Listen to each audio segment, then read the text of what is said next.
3.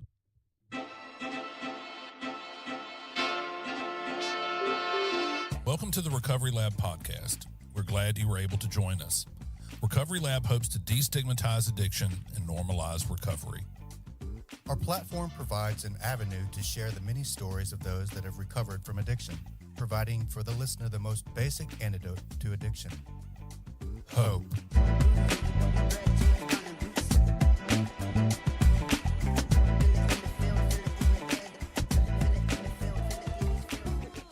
All right, everybody, we're back. This is episode number 97. 96. The Recovery Lab podcast series. I'm Drew Hassin. I'm Daniel Anderson. David Sugg. Sean Guy. We're all here. By the way, Danny, your intro levels are lower than Drew's. I know. You mean like the voices? Yes. Yeah, I need to remix that. I was hoping we could do it with David now that he's a part of it. It's official. I've been there. It's official. Take it away, Drew. Well, guys, it's good to see y'all. Good to see you, brother. We've all known each other for a long time. Too long. Pretty long. Long. So we can talk about things and tell funny stories. It's been 30 years. Yeah. Since we met. I was thinking on the ride over here how much more hair I had. Yes. Now I was thinking about that picture in that living room. I've got this white long sleeve shirt on and you're laughing and Ann's there. And I thought, wouldn't it be nice to have that much hair again? You're doing good. Thank you. It's just gray. They're starting to get gray. Yeah. Like I say, rather it turn color than turn loose. True. It must be nice, guys. Must be nice. The picture you're referring to, there's like 60% of us in that group that are deceased. It's so sad. It really is. But some funny characters, to populate the history of my memories.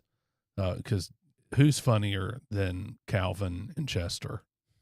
Did you ever know Calvin or Chester? I did, yeah. Knew Calvin the last couple of years of his life. When he lost his foot? He lost his foot and liked to take money out of the basket when it go around. Got to eat somehow, man. Got to get by, man. I get it. Yeah.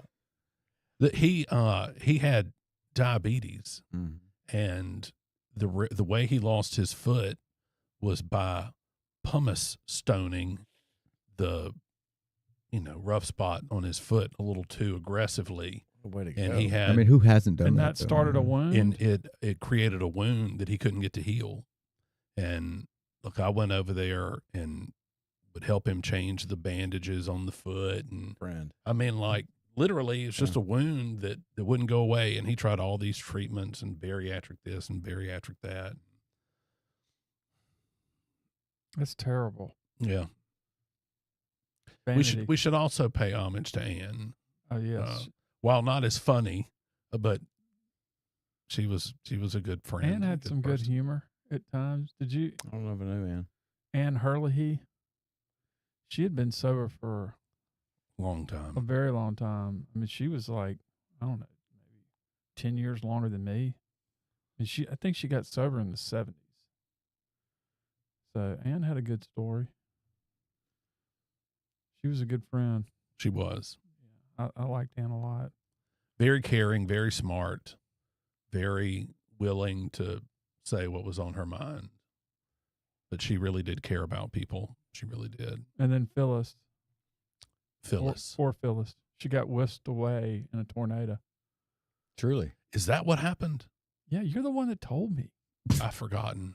It got blotted out by heroin and meth You use. reached out to me and you were like, dude, I think Phyllis was caught up in that tornado. There was a tornado that went from like almost Vicksburg all the way to Tupelo. And she had moved up to North Mississippi. And when I found some like North Mississippi Ledger website, they had like 8 or 9 pictures of the remains of her home. And all that were left were just it was a conventional foundation. And so they had like brick pilings, on the outside of the house, and a portion of the steps were gone. It hit about 2:00 in the morning. And so I always think about her. Can you imagine waking up at 2 a.m. in the morning and your house is just being obliterated? Let's Sad. hope it happened quickly. Yeah, I do too. I knew some people in the Delta that knew her, which is where she was from, and it was really, really sad. She treated a lot of people though when she was here in outpatient recovery. She worked at Baptist. She was a kind person too. She really was. She was sweet. Indeed. Yes. And then who else? I think that's it. Well, Bryce, she was in there. She moved off. Angie, she's Where's still this with us. photo? This is where is it? Oh, Daniel might be able to find it. He's I have it on my Facebook crafty and page. You do? clever Yeah. enough. It's in my photos. All right, let's see here. I think I'm probably 19 or 20. I got to see that. Okay, let's. Those were good times. All right. How let's sober see were you? here. Huh? Were you fresh out, 19? I mean, I was probably a year or two you were doing the deal. sober at that time. Yeah. Yeah. All right, Hanging so with the where is winners. this showing? It's What's in up? my photos. Uh-huh. I don't know if it's in my uploads or my friends. It may be just in my uploads. Maybe in the is there? I'm not the expert on. Here, let me share the screen here real quick. I actually found it the other day when Randall called. He called you. Yeah, he's here. He's moved here. I think. Did I think- text you that the other day? No.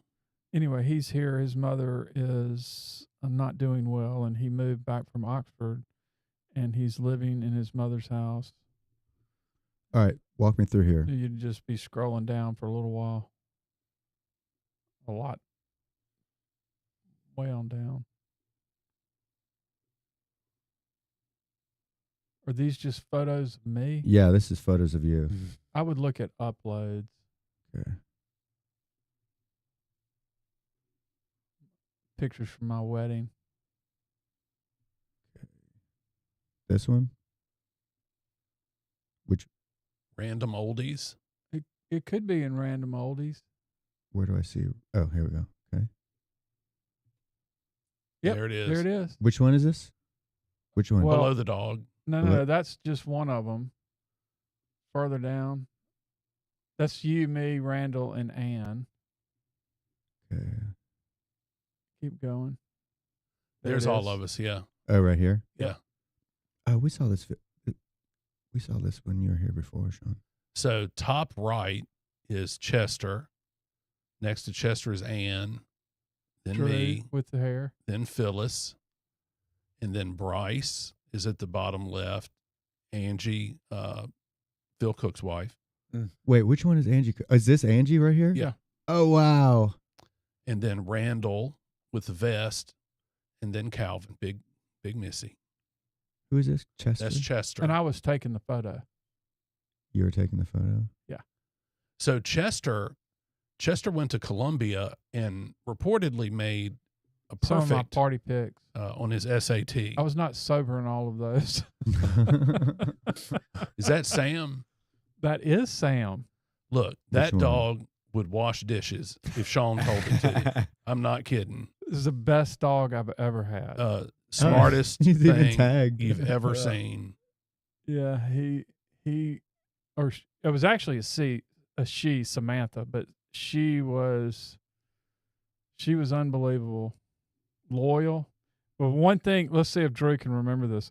The one thing that she there was really only one thing in life she hated. Do you remember what it was? When you would point at something and No. make her bark. We went up to when I was working at Baptist, and we went up there, and you were in the car. Holy Look, this guy comes by. He was either in a wheelchair or on crutches, and she goes buck wild. Which was it? The wheelchair, the crutches, or the She combo? hated both. Ah. If you had some sort of metal appendage, What happened? she lost And her I mean, this was a mind. full-grown German Shepherd that Yeah. looked scary.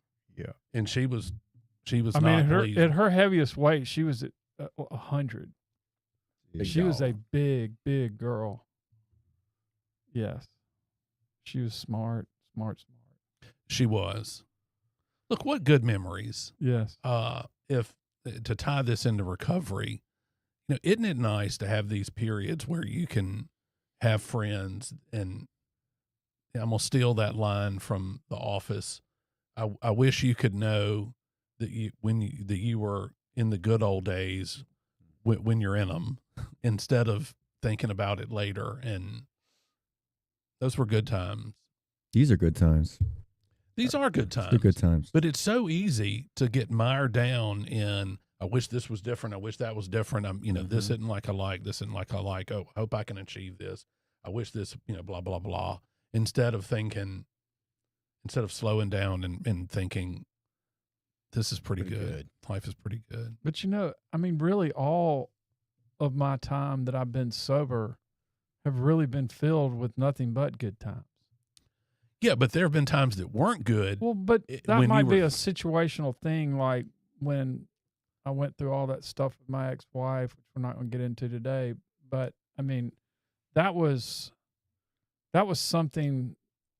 Obviously, that period, that year or so, wasn't great, but there were some great things that came about during that time period. There were a lot of recovery friends that I leaned upon during that time period.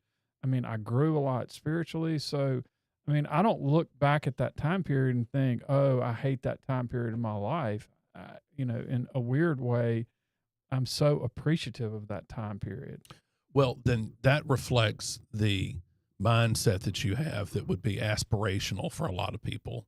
Like, a lot of people would want to be able to go through a traumatic period like that and think about it in the way that you are. That's fortunate for you. Well, I think, the essence of that, and I've gone through like when Sarah and I were engaged 30 years ago, and we had just, we ended it. I was thinking about that. I was like, well, when I first met you, you were pretty blue, my man. Well, right. And I had lost my job, and I had quit New York life, and I had moved out of my house with my lifelong best friend, Greg. Yeah. And Sarah and I had called off the engagement, and I was in debt up to my eyeballs, and I had been in like this 2-year period of a dry drunk. But I developed that whole friend group as a result of me kind of diving back into AA. And, one of the things that, in that same premise was, I look back and I grew so much during that time period because I started using a spiritual advisor, Jerry McBride, at the time. And, I was taking and going to see a counselor at the time, in addition to my sponsor and a lot of AA. And I started sponsoring you and a number of other guys in early sobriety, Trey. And so I look back at that time period now, and I'm so thankful for that time period. But to respond to your statement a second ago, I really think the root of all of that comes from just getting sober. Because early sobriety, it sucks, but look how much wonderful shit came about as a result of that early sobriety. All those people that you met. When you were living on his couch, walking to work and walking to meetings and hitching rides to, wherever you could. Yeah. I'm imagining you probably look at that time period with I don't know, not enjoyment, but you look at it with almost happiness that you went through that. Oh yeah. It was some of the happiest I've ever been. A little $500 car, man, and working at Walker's. I remember when you got that car. Oh yeah. I was it. And you and Billy and Mary Ann showed up at Walker's when I was working the window one night. I don't know if you remember, but I was just sending shit out there, left it, but like, cause y'all were the rock stars AA. There was somebody else at the foretop. I can't remember who it was, but yeah, that was like, it was great, man. It was a lot of fun. Here's an extra fillet. I think you sent me some fogwa. Yeah. That was some good shit. Yeah, it was great times. It's just simple stuff, man. Maybe I'll see him at the meeting later, and sober one more day. Speaking of Walkers, I went and ate at Sacred Ground yesterday. What is that? It's Derek and Jennifer's new barbecue restaurant out in Pocahontas. How about the Mound? That a storied and respected restaurateur would put a restaurant in Pocahontas blows my mind. Well, it was packed yesterday when I went, and I'm not exaggerating. It may be the best barbecue I've ever put in my mouth. Shut up. I'm telling you. He had this beef rib. I mean, it was one of those huge ribs from a cow, and it had the beef on there. I mean, it was just one huge beef rib, and so two of us shared one beef rib. It was so big. For our international listeners, I think he's won, what's that hoity-toity? Nominated, didn't get nominated it. for the James James Beard Award. I mean, this is a real, absolutely real deal restaurateur chef. The brisket that I ate, oh my God, it was just, I mean, it was unbelievable. I mean, you know how he is. I mean, Kate and Walker's. I mean, Walker's, in my opinion, is still the best restaurant in the city of Jackson, and there's some great restaurants. Yeah, he's demanding, so much so. I have a funny story to tell. So I dated a girl who waited tables there, and they all the waitresses and waiters banded together and waited for the restaurant to fill up on a Friday night, and all left as revenge for what an asshole he is. They didn't keep their jobs, did they? No. They probably didn't get unemployment either. Or, I don't know if But, I mean, Kate packed all the time. Walker's, I mean, it's almost... In local 463 his? Is it? No. Or is he just part owner? I don't know if it's part... I don't know what the structure is, but that's his. Anyway, he's good at what he does. You've got to go try it. I promise you, you will not be disappointed. As a matter of fact, when I got there, I was like, I saw Jennifer and I was like, I don't know. And she goes, well, you could get this and that. And she goes, I mean, you could get the chef's plate. And I go, let's do that. And you just decide what I need to eat on there. And I mean, that was a good decision. It was a great decision. I paid like $90. Yeah, you did. For a plate that two of us could eat off of. But, for two people to eat a huge plate of, we couldn't even finish it all. I mean, $45 is not that expensive considering what some people charge for barbecue. Barbecue expensive. Hell, one person could go to Rendezvous for shitty barbecue in Memphis and pay $90 probably. I don't like Rendezvous. I can tell. Yes. Anyway, it's not really recovery related, but anyway, I digress. It happens. It's all right. It is all right. I'm still a good person.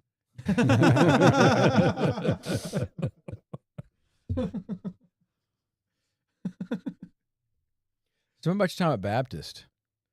You started doing that. That was early on in your sobriety. Early on, so you're mixing service work, recovery work, early sobriety all together. You're seeing a lot. You're probably super fired up. I guess that's where you met Drew. Yes. Well, actually, no. I think maybe you've got some of your timeline askew. Yeah. He didn't work at Baptist until I knew you. I started working after I knew you. Yeah, I mean, it was a big deal when you got that job. But I had met Drew because I was still doing stuff out there at the village. Like, I mean, I would hear fist steps, or I would go out there and sometimes tell my story, or I did aftercare at the time, which I was meeting a lot of young people because Alpha, you remember Alpha, the Baptist aftercare program. I don't remember that it was called Alpha, but I remember the aftercare program. It was called Alpha. They had a group. The alumni group was called Alpha, and the alumni group ran the aftercare program for Baptist. It was a thriving thing. There were a lot of people there. And so the format was, it was an hour and a half, and it was on Wednesday and Sunday night.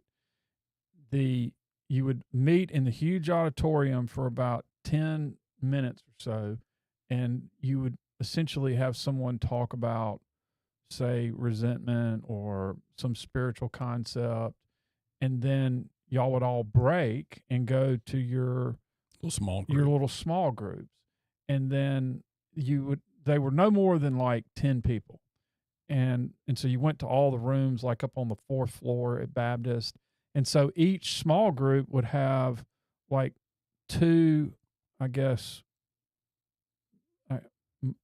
moderators, if you will. I mean, they were the leader of the Leader. group. Yeah. And so I did mine with a guy named Thurman Kitchens. He was the leader, and I was like the backup leader. And so, but you would essentially have, it was not group therapy in the sense that you were hammering someone and telling them what a loser they are, but you would certainly, it was not an AA group in the sense that you just shared. You got feedback. There was crosstalk, but it was constructive and loving crosstalk. I think the moderator was there kind of to keep it from turning into, to keep it on you're solution. a piece of shit. Yeah. You know it. Yeah, but it was solution based, and it was recovery and 12-step based, and none of the people that ran aftercare were the treatment team. But I mean, it was Cool model. Yeah, that's cool. it was, and I would say on any average night there would be 150 people there. I mean, and of course you have to remember in the the mid 70s is when Baptists started treating, and then it was pretty much the only inpatient treatment center for over 10 years in Jackson and really much of Mississippi. I mean, and when they initially started, I know this, back then insurance didn't have limitations. So you would come in and they would keep you until they felt like you were ready to get out. Right. Just be inpatient. Blue Cross was hating on it back then, weren't they? Well, that's when they started. They started going. Man, whoa. this is whoa. Yeah. Yeah, I was there like 10 months. It was a long time. Yeah, but you know what the Village. This was the crazy part. So the Village, they had a deal because it was the Baptist organization. So when the secondary program, so we would do it a month in inpatient, Mm-hmm. and then we would go to the Village. Well, the Village was only like $1,500 a month. Yeah. Total. For everything. That included that covered the cost of treatment, your cost of housing, your cost of food, because the hospital had a deal with the Southern Baptist organization, which ran the Children's Village. Right. And they rented the 4 cottages. The food was donated it came from the Children's Village. So they didn't really have any food costs. And then, basically all of that $1,500 was mostly to cover the cost of the counselors. Mm-hmm. And Yeah. so, I mean, that's pretty cheap. I mean, $1,500 a month. What for would that be in treatment? today's dollars, though? Would that be $5,000? Probably Yeah. something like Yeah, that. because Doable. you lived there and Oh, yeah. you ate 3 meals and 2 snacks and everything. Didn't go out unless we're going to meetings, or then third phase when we start working. Yeah. Right. But yeah, pretty much there was about a 5-month stretch where you were there the whole time. And they had a school for the I went, and that's for the where I pe- decided. I had deuces. graduated from high school. Well, they did not have school when I was there, but they started it, and you were going to school. I remember that. I had already graduated from high school. Oh, so you weren't, but somebody was going to it. You went to it. Huh? I went, yeah. I had some deep digging and some soul searching. I was like, am I really going to go back to high school after this? It's like, no. I was like, you good. should just get your GED. I was like, let's do it. It's go good for enough. it. Yeah. Those are some good times. That was a great deal. And, that same model is used by a number of facilities still to this day for adolescents. Mm. Because I think, and I believe this with all of my heart, I don't think that adolescents can really get sober through outpatient. I mean, I didn't get sober in outpatient. I mean, because I was still hanging with all of my friends that were drinking and using. I mean, It's virtually impossible to extricate yourself from your friends when you're in high school. and high school and college or whatever. I mean, that's it. I mean, when you're an adult, y'all sponsor people that are adults that get sober when they're adults.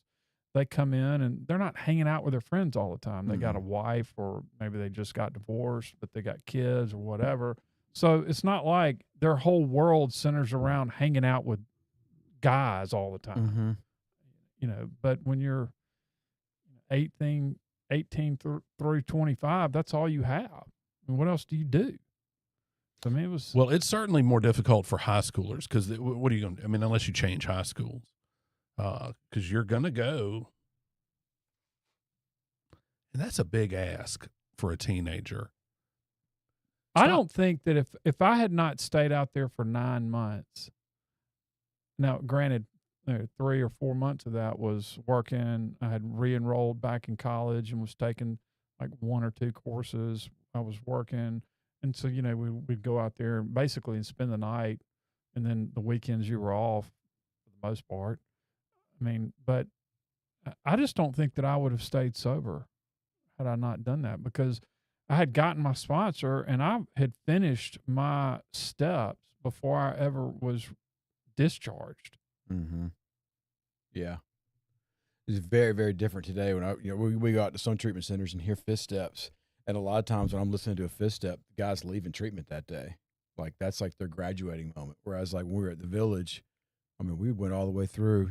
Fifth step was happening in like month 3 or 4, and then we're carrying. We were like working with other alcoholics. I went back to the main unit, and do you remember Mickey Mugen? Oh yeah, Mick Mugen. Mickey Mugen was a priest. Had been a priest, and had been defrocked or was voluntarily defrocked. I never knew the story, but that's the person that I gave my fifth step to. Do you know?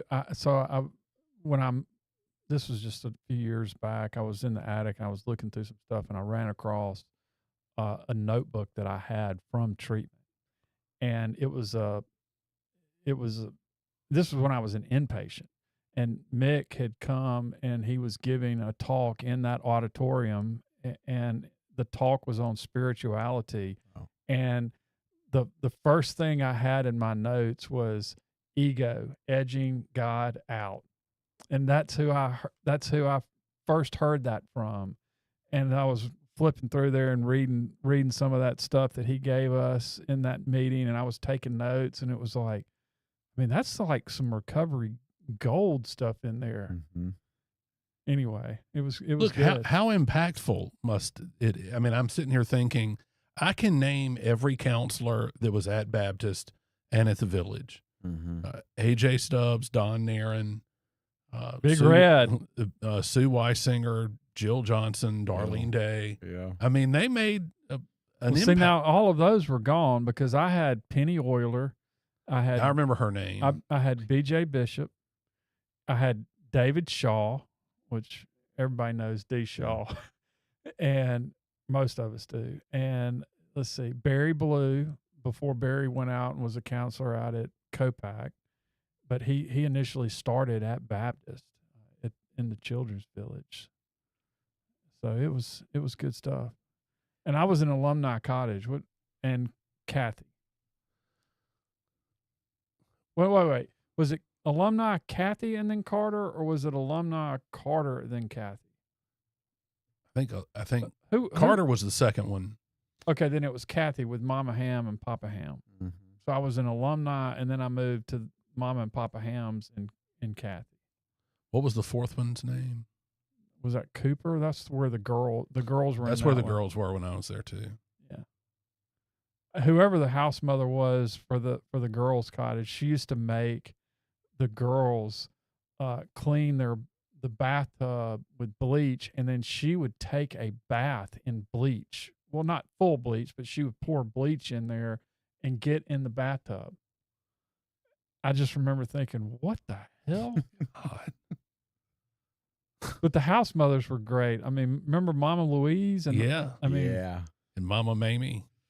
Mama Louise, she Were would. they volunteers?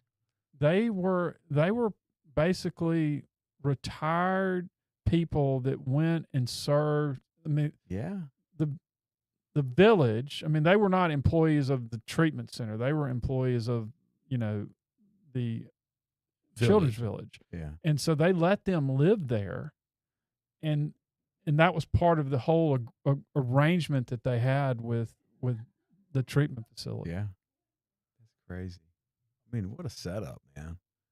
To get that kind of care and that kind of connectivity, to live there. I mean, I'm convinced that's why Jackson's got such a strong recovery community now, is for those seeds being planted then. I mean, like what Baptist was doing, and just, I mean, they were cranking out some serious sobriety, man, some good stuff. I wonder how Baptist wasn't able to figure out some profitable model to keep some of the treatment industry going.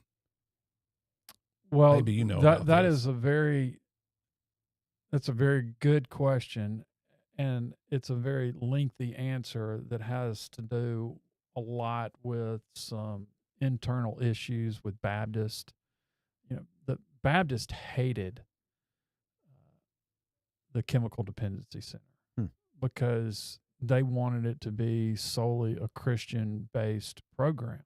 And, you know, Mary Ross, who started, you know, the treatment facility, she had gone to treatment up in Minnesota at Hazelden. And so when Mary Ross decided to start the treatment center down here, she based it on what is now widely known as the Minnesota model. A lot of treatment centers back then, pretty much all the treatment centers that were starting up in the 70s and 80s were the Minnesota model, which is a 12-step based, you know, program.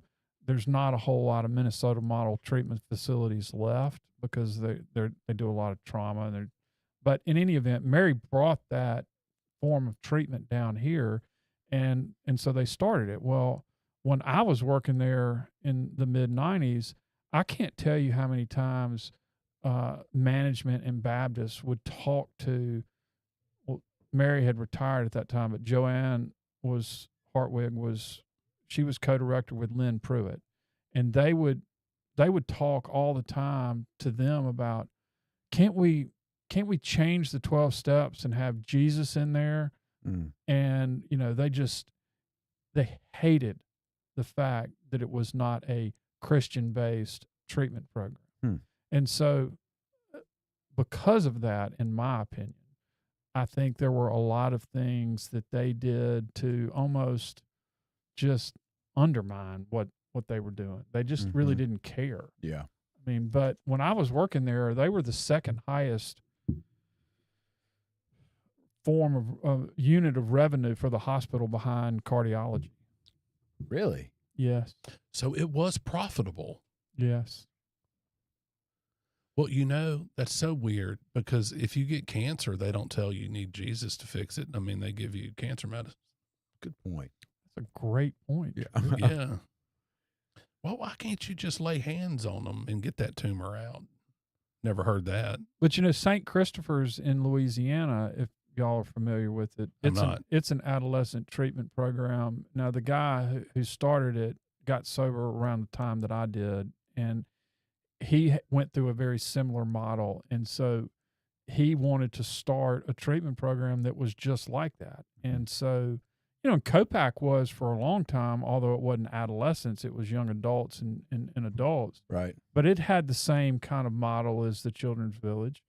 And, you know, St. Christopher still does that for adolescents. And there's some other facilities that have kind of that long-term residential component for adolescents, which, you know, going back to what I said earlier, I just think that's so critical for really creating a foundation for recovery for someone that's in their late teens and early 20s. Look, it was important for me in my 40s to be removed from my epicenter of poor choices for a long time.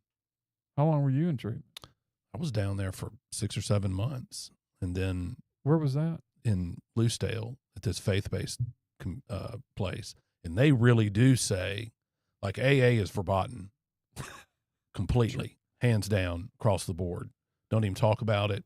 You're not. So were you just walking around with a secret in your pocket, like, I'm going to some AA, or were you like, you didn't know what you were going to do, or you just no. I mean, I knew in my mind. I mean, I was intellectually aware that some of the things they say are crazy. So like what's their post-treatment plan? They stay there forever. I mean, in a way, it's a lot like a monastery. It's exactly like Teen Challenge, but it's a lot like a modern day monastery. Come here, live. You can live here forever. They have guys that have been there for 10 and 12 years. Yeah. So I had a sponsee that he went through Teen Challenge. He had been through a number of treatment centers. Was married, kids, got divorced, lost his job, was homeless. I mean, tried to commit suicide a couple of times and failed. And his family basically said, "You're going to Teen Challenge," when he had literally nothing left.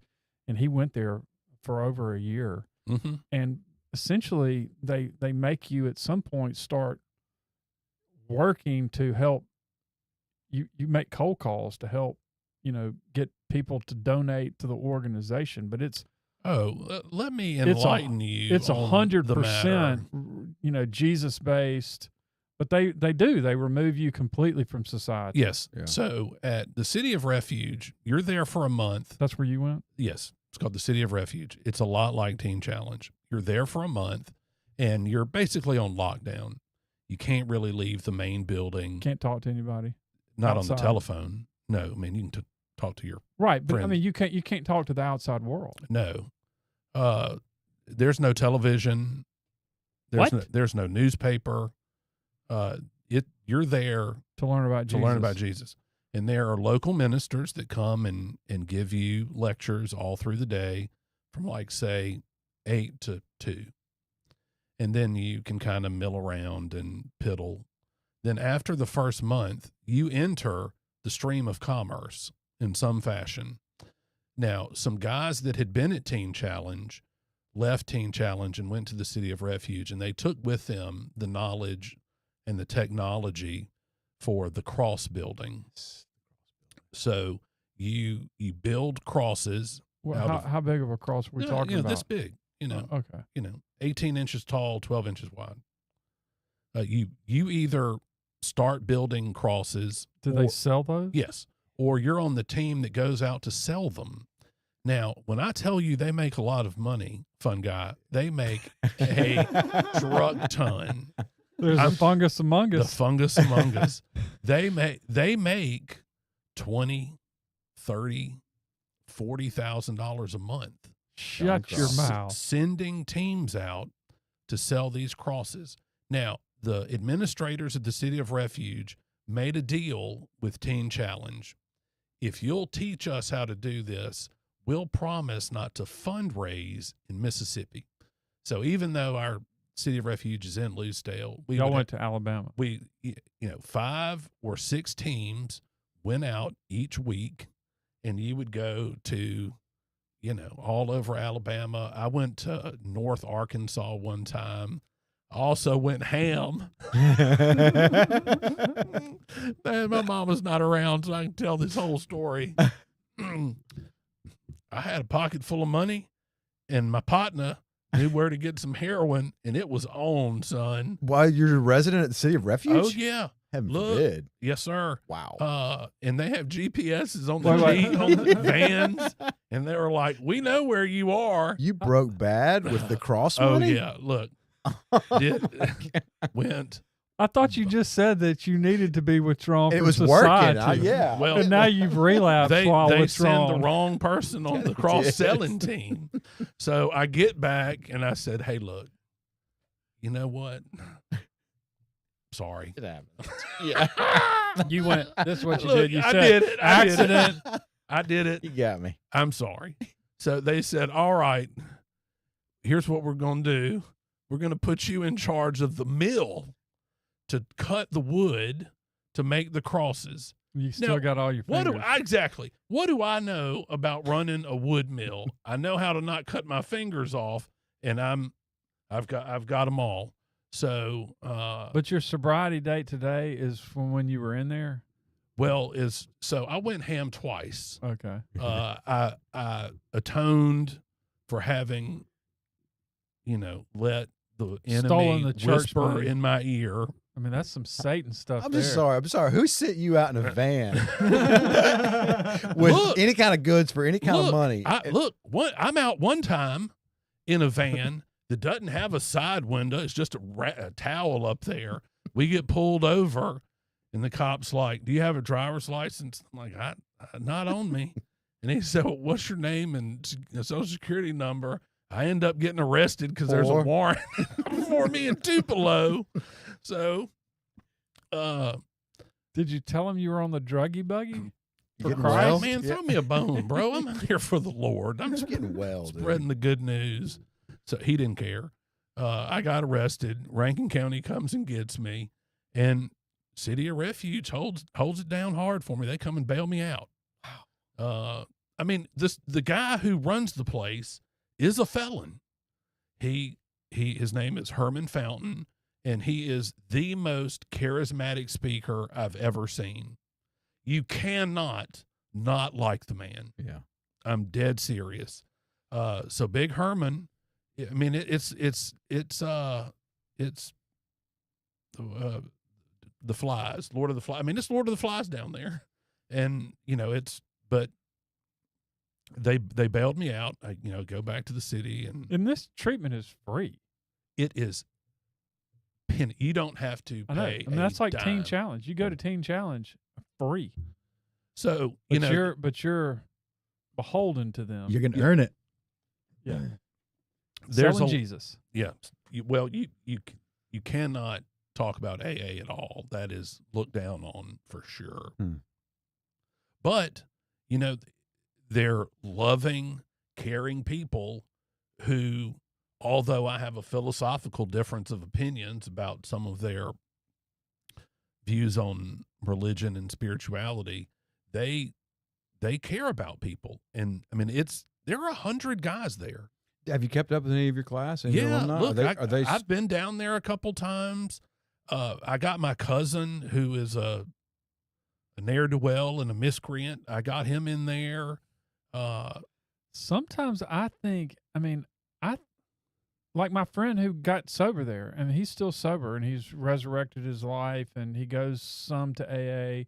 He doesn't live in state anymore, but I mean, he told me when he got out, he's like, I needed this. I did need it.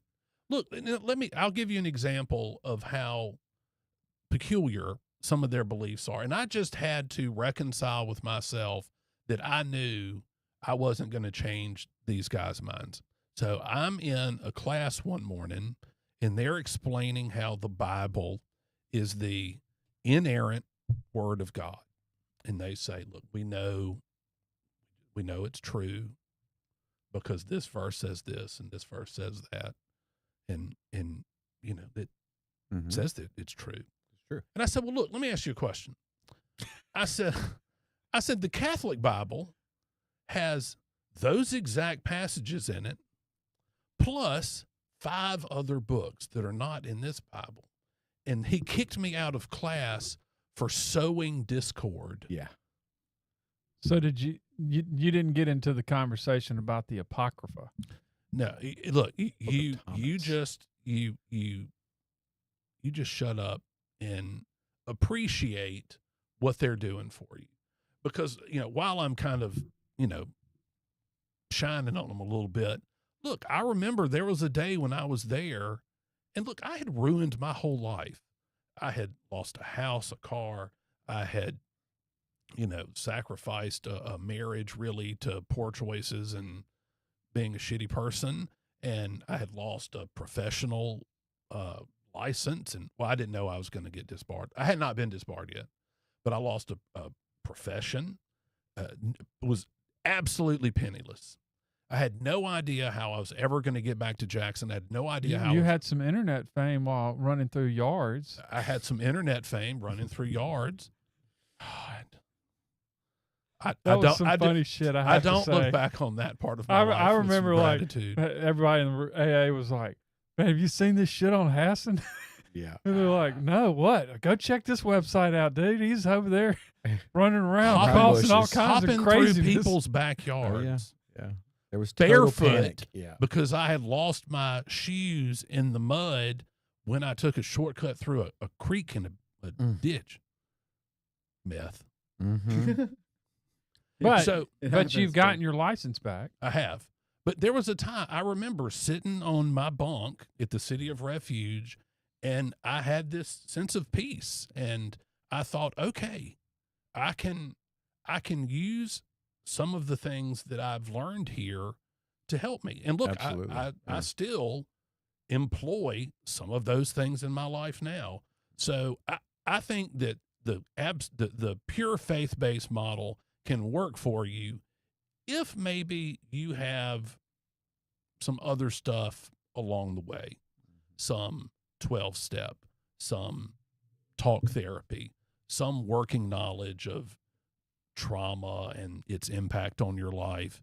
Now, I do know a few people that do the purely faith-based and have been very successful, but there aren't that many. No, and you know, that's what Bill discovered with Evie, you know, through the Oxford groups, that, you know, this faith-based organization, the Oxford groups, you know, they had the rough outline for what became the 12 steps, but it didn't have the critical step, which was carrying the message, which is what Bill discovered with Bob. And it wasn't until, you know, here he was wanting to drink that he discovered that carrying the message to another alcoholic is what removed that desire to drink. And so when we see the language, nothing, you know, else ensures our sobriety other than working with an alcoholic, that's what he discovered. And so, but, you know, Bill was never one to say you couldn't get sober through the religious model. I mean, he encouraged you if you could, but if you couldn't, come on. And that's still, I think, I mean, I still think that is the way we should view it. And I know that I certainly do. I don't look down on anyone that can get sober through the religious model. I know that I could. And, you know, if that's all I had, because it didn't work for me beforehand. And I rejected that for a long time, you know, the religious aspect, not the spirituality. I mean, when I got to AA and I heard that, you know, there was this spiritual thing where I didn't have to go to church as long as I had a relationship with a higher power, I was like, heck yeah. I mean, you know, that made me willing, because I had such a distrust for organized religion, you know, skepticism, you know, just, and some anger and resentment too. I mean, you know, I just thought everyone was hypocrite. Well, you know, I'll say in support of the City of Refuge, and I'm sure Teen Challenge has people like this too, it was impactful to me to see people that legitimately had pure faith, had absolute faith that God was going to work this out, whatever this is, you know, fill in the blank for this. God was going to work it out. And I don't know that I had been around anybody. It looked and felt different from church when I was a kid. And I like that. You know, I in my podcast that I do on Dave Talks Some More, we had a guest in here. Remember, we had Judge Ball. Yeah. And that was a good one. He's not, you know, he doesn't need to be in recovery from A&D, but we got into this spiritual conversation and during the podcast, just really kind of came out of left field. But he started talking about some personal things that he was doing in his life that really took him away from God, that started to create a lot of heartache and hardship for him personally. And he had this, you know, this moment of clarity through, you know, a spiritual experience that brought him to God. And, you know, he developed this faith like we do in AA, but he, you know, he had this background in religion and God and, you know, Christianity that totally changed his life and for the better. And, you know, he still carries that message to other people because it's part of, I mean, it's the same model, but it, you know, he's not doing it to quote unquote stay sober. I mean, you know, he's doing it to address the issues that he had in his life at the time. And it was very impactful. I mean, but it's the same premise to what you were talking about, these people that have this deep faith to change and guide them in their life. why us AA people could never get that. You know, I think it goes back to for us, which is, you know, what is our dilemma? Lack of power, and we want that power, and you know, we're just too damn stubborn. I know I was. Yeah. You're not stubborn though, are you? It still takes me a long time. Uncle. I have a rough time even in sobriety, you know, just letting go and surrendering, trying to get out of my head. It's tough. You know, you work with me. I know. Patiently. Yeah. As a matter of fact, I think it was maybe yesterday or Friday. I was in a meeting and someone was talking about just the unwillingness to call their sponsor. And I was thinking about you because you were like, I just didn't want to call you. And I mean, how many times I've been there? I mean, I knew it. I mean, when she was sharing, I was like, girl, I get it. I mean, you know what you need to do. And have you prayed about it? She's like, I don't want to hear it. As a matter of fact, Forrest was sitting next to me, another former sponsor of mine, and he goes, because I used to always say to Forrest, well, the hard part's over, which is what my sponsor used to always say to me when I would finally call and, you know, ask for help, that 500-pound telephone. And Forrest was like, the hard part's over now because she's now told on herself and she's asked for help. And, you know, it's just like, we just don't want to ask for help. What the hell is that about? I don't know.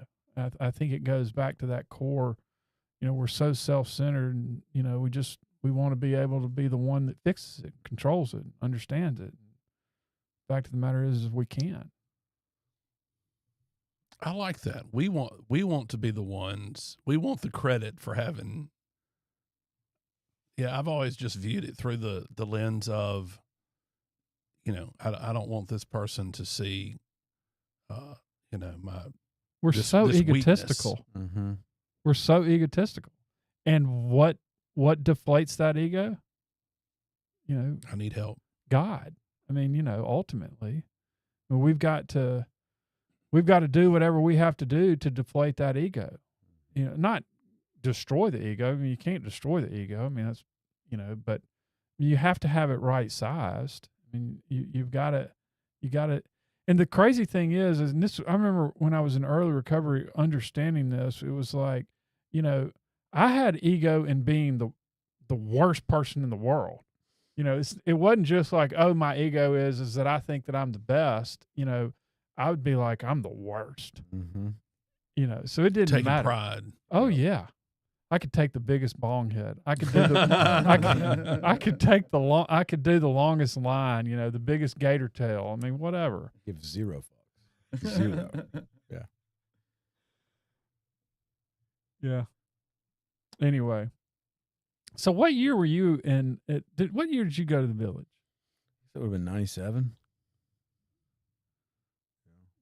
So a couple years after you. Mm-hmm. It wasn't around much longer after that. I don't think it was. 'Cause I used to actually, my mom used to run me up for some aftercare. I used to do a little, and then it stopped. But it was an amazing place, man. I mean, I still look back on that. I went to a lot of treatment centers after that, and it was just like the 28-day turnaround. You know, just in and out, quick. I mean, I didn't have time to really get sober. I mean, even like get detox in 28 days. I mean, just like think about going someplace for 10 months, almost a year. I don't know if it's like the common ground here, what we're talking about, the religious-based thing or the Baptist Children's Village, whatever it was, if it's just like, you know, long-term and the ability to really connect with people who really cared, you know, if that's kind of the missing thing that we're kind of identifying. I don't think it is necessarily religion or not religion. I think it's more of just that environment where you can really build some long-term relationships with people that really care about it. Because Jill and Penny and all these counselors you're talking about, they cared so much, and they were there every day.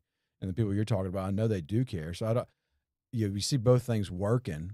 I hope that we can find some of that in our treatment centers today instead of just this like 15 or 20-day turnaround. Well, I think the most important thing about long-term treatment is a person needs opportunities to cycle fully through having something, we'll call it bad, happen, and to work through it. Because, you know, I think about, so there's a professor at the law school that says, hey, and there's a class in the law school where you have to write a brief. And this funny professor that we all know, he said, look, Steffi? Yeah. The reason you write this brief is so that when you're a practicing attorney, the first brief you have to write for a client is not the very first brief you've ever written. And that's really it. And the same thing is true for treatment. You need to go through a couple things and see that there's a way to work through it and get to the other side and not have your life crash down around you and not used. And so that you can face the next thing that's not going to go your way. Yeah. Because, you know, I suffered from the delusion in the beginning that as long as I was sober, that I would be insulated from having bad things happen to me. And then when when I went through something, I was ill-equipped to deal with it. And I think that's why long-term treatment is the most effective. And I appreciate that you opened that door because it feels a lot better. You know, there's so many, just listening to you, it made me think about so many things that long-term treatment does for you that's not really intended or designed, but it is a positive consequence. So for example, you know, like what you're saying is you go through an event, but I think you also learn that you can have some happiness and joy not drinking and using because you've been there long enough, right? I mean, yes, I would have happiness and joy playing spades, you know, with all of the people sitting around the table smoking. I mean, just, you know, and laughing and cutting up, and we weren't drunk or high, but, you know, and then you would learn how to communicate with people because, you know, you would have to have one-on-ones. You remember those? You had to have so many one-on-ones a day or whatever. I forgot about that. but you would learn how to discuss your feelings and be something, you know, more than just, hey, what's the temperature today? Or what, you know, who won the game last night? Where you're having a legitimate, meaningful conversation with another human being. So you learn that. But then there's other things like Mike C., who I sponsor. He went through treatment shortly after I did at the Village. And, you know, Mike talks about today, he was like, you know, while I didn't stay sober, you know, it taught me how to make my bed and wash the dishes and to be responsible and, you know, do things that apparently I had never been forced or required to do. You know, when I know that for me, when I get up and, you know, I make my bed in the morning, and I'm getting dressed for the day, I walk out of the house feeling good, you know, and when I come home and the bed is made and my room is clean, I don't feel that anxiety that comes from clutter. And so you learn a lot of different ways to create, I guess, happiness and peace and, you know, some sort of sense of normalcy in your life without drinking and using. And, you know, that's a huge benefit that comes from treatment that doesn't have anything to do with the 12 steps or God. Right? Well, I think what it's doing is ultimately addressing the reasons why we used in the first place. Is, you know, we had a lack of, you know, being centered, a lack of confidence, a lack of feeling okay with ourself that is generated by what Sean likes to call physical sobriety. You know, the making your bed. And hey, I do feel I can develop a sense of well-being in a way that is not taking the biggest bong hit. Yeah. You know, totally unrelated, but related. I was in a meeting the other day and there was a girl there and she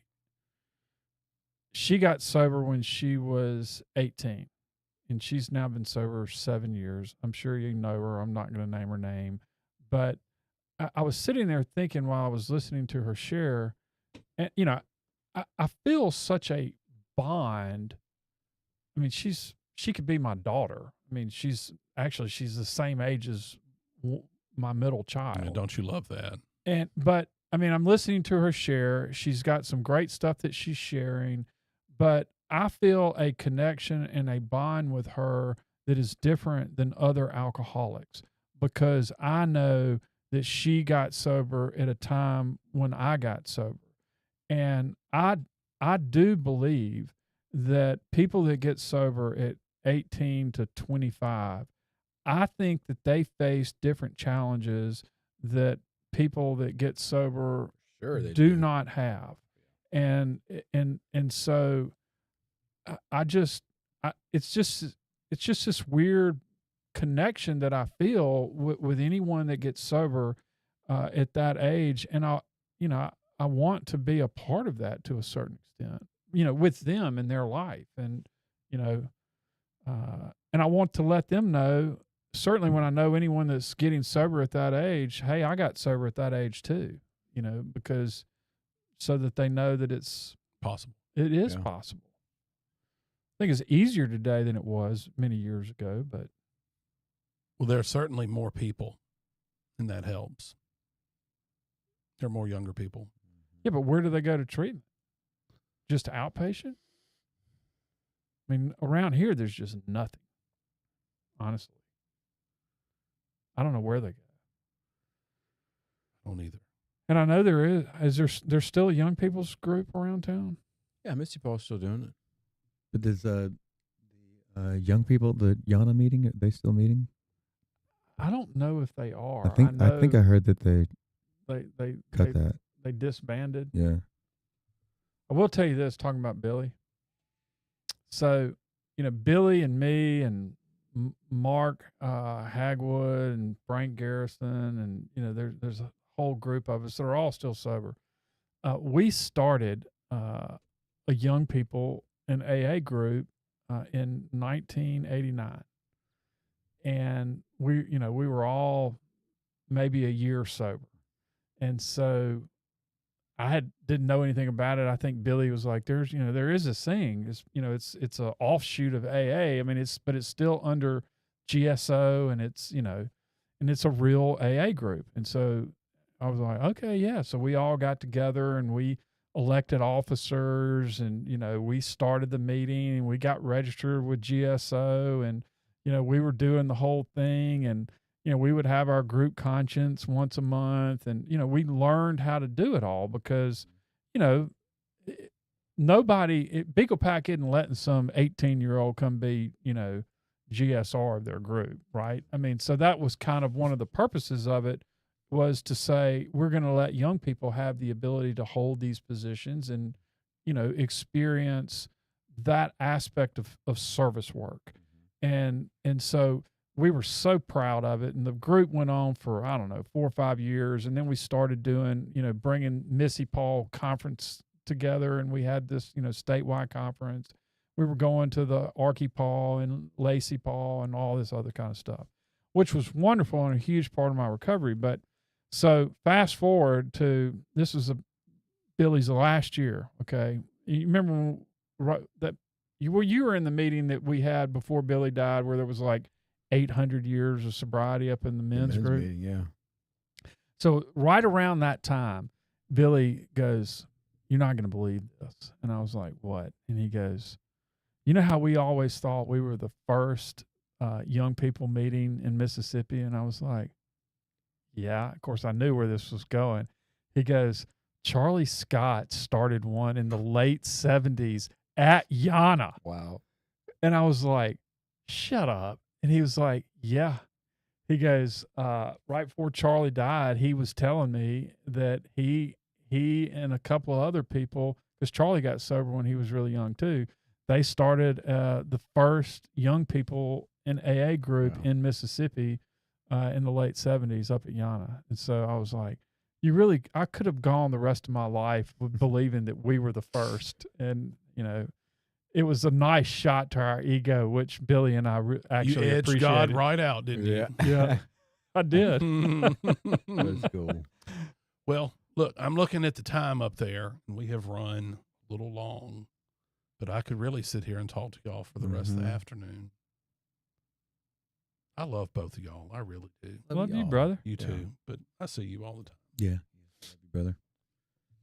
Thanks, All right. Sean. Good stuff, man. Yeah, Good thanks stuff. for coming, Sean. Yeah, I'm glad. By the way, I'm glad to know that you're going to be doing this with these two jokers. Yeah, yeah. Of course, when Danny leaves to go, be some highfalutin, producer down in Miami, he's going to need you to fill the chair with Drew. Look, I tried to do the podcast one time without him, and I broke out in a sweat.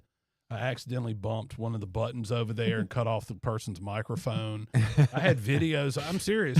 Like, we had the days before he left, I recorded literally, this is what you do. And, this, and I watched it over and over again. I bumped the button and sweat. I mean, I can feel like I'm not a sweaty person and I'm sweating. But fortunately, I was able to save it, but I almost passed out. You were sweating like the Take a first drink. meeting you ever chaired. Yeah. Did you sweat the first time you ever chaired a meeting? Oh, yeah. Oh, yeah. I thought certainly someone's going to have to go out and relapse right after I chaired the shittiest meeting in the world. He drove him away. Yeah, it's my fault. Damn, All my David. fault. All right. Well, look, we're off next week.